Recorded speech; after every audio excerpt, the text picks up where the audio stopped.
Hey YouTube, it's Mel. I know that I'm usually really pretty happy in my videos because I'm a fairly happy person, but today is I'm going to be talking about a pretty serious subject. I had a question on one of my videos that I found very interesting from user Indy Silverwind, and this was her comment. Thanks for the info. I wanted to ask you about your feelings on Christianity. I was raised Christian, and it's been really hard for me to accept my love for witchcraft. Do you have any tips? Hope it's been a great day for you. Now, I can relate to that question a lot because I was actually raised in a very Christian, very religious family, and they do not look kindly on other religions, especially Wicca. They believe that witchcraft is devil worship. They think it's evil. I can't really do much about that to change their mind. Sometimes there are people that you can talk to and you can reason with, and you can come to an understanding and you can enlighten them and make them realize that it's not what they think it is. For example, my brother is a more open-minded person, and he's the only person in my family who actually knows that I'm Wiccan or that I practice witchcraft, because he's the only person willing to listen, and I was able to clear up the stereotypes that he believed in.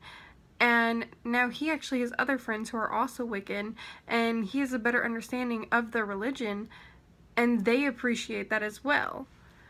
On the other hand, my parents and my sister are both very set in their beliefs. There's nothing necessarily wrong with that. It's good to have firm beliefs. But it's not so great when you then deny the beliefs of others. But they're so set in their beliefs that there's no way to change their mind about Wicca, about witchcraft, about pagan religions in general. They think it's all just devil worship. I don't even believe in the devil. It's a Christian concept. Wiccans don't believe in the devil. Most pagans don't believe in the devil. The Christians turned the horned god. They saw the horned god, images and depictions of him, and used him in their concept of the devil, though the devil already existed. But the Christian devil didn't have horns until they became familiar with the horned god of the pagans. So then the devil took on a horned form. It was part of their plan to convert pagans to Christianity. And so we don't have a devil. We don't have anything like that. We don't have a boogeyman that will punish us when we're bad. We have two things: the law of three, which karma will bite you. What you put out into the world will come back at you, whether it's good or bad. So it's better to do good things than bad things. Two, we have the Wiccan Rede. And it harm none, do what ye will. What that means is that what you can do, for the most part, anything that you want, except it's a little more specific than that, because it says, do what ye will. Do what goes according to your will. So it's not just whatever you want. So it's not go eat a gallon of ice cream and all candy and go to a strip club if you like. That's not what it means. But it means do things in accordance with your will, as long as it doesn't harm anyone, including yourself. And because we don't have a boogeyman, and those are the only two things keeping us in line, I think one of the most amazing things about Wicca is that it makes you have to be extremely responsible for your actions, and that you have to take the possible consequences, whether they be good consequences or bad consequences, into consideration. My tongue's a little pink. I had cake earlier. Speaking of gallons of ice cream. But yes, so you have to be responsible for your actions, and only you are responsible for them. There's no one to forgive you and wash you clean and anew, and everything's gone and in the past and no worries. And there's no one to punish you except for the universe itself. So you have to be very careful about your morals and careful about the consequences of your actions, because you're the only one responsible for it, and you're the one who will pay the price ultimately. Now, the other thing. So I was raised in a Christian household. I have no ill will towards Christianity. I do have a little bit of resentment just because growing up I never felt comfortable in church. The church that I went to specifically was a Lutheran church, and everyone got really dressed up on Sundays, and they all were really, really nice and just sweet and loving. But if I saw them outside of church, they were different. And that's not something that I like. I saw a lot of hypocrisy around me. Now, I've been in churches where it's not like that at all, where people are in church how they are through the rest of the week. And that's lovely. But the church I grew up going to was kind of shrouded in hypocrisy, and I didn't enjoy that, and it made me very uncomfortable, and I didn't share a lot of the beliefs that the pastor would talk about, the minister. Sorry, we had a minister. And so it made me uncomfortable. And because of that, I don't really like going to Christian churches, just because I was forced to go to one that made me feel bad. On the other hand, the only other bone I have to pick with Christianity is that they see themselves as the only path to divinity. They're not the only path to divinity, which I love that Wicca recognizes other religions and other paths. Because the path that's best for you is the one that works best for you, that you believe in, and that makes you comfortable and happy.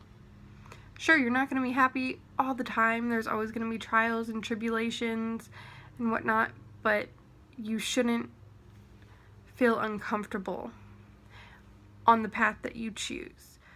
The path that you choose should be one that makes you feel content, satisfied, enlightened, and connected to divinity. But Christianity is an excellent path if that's what feels right for you. Now, so that's my thoughts on Christianity. Now, the other aspect of the question was how it's been hard for her to accept her love for witchcraft. And I've already given her a short answer, but I wanted to do a video response as well. I just completely messed all of that up. And I told her what worked best for me was that the more I learned about witchcraft and the more I researched it, the more that I realized spell work is not so different from prayer. They're still different things in my opinion, but they have a lot of similarities. Hymns, invocations. In fact, in Christianity, sometimes people use invocations when they're praying,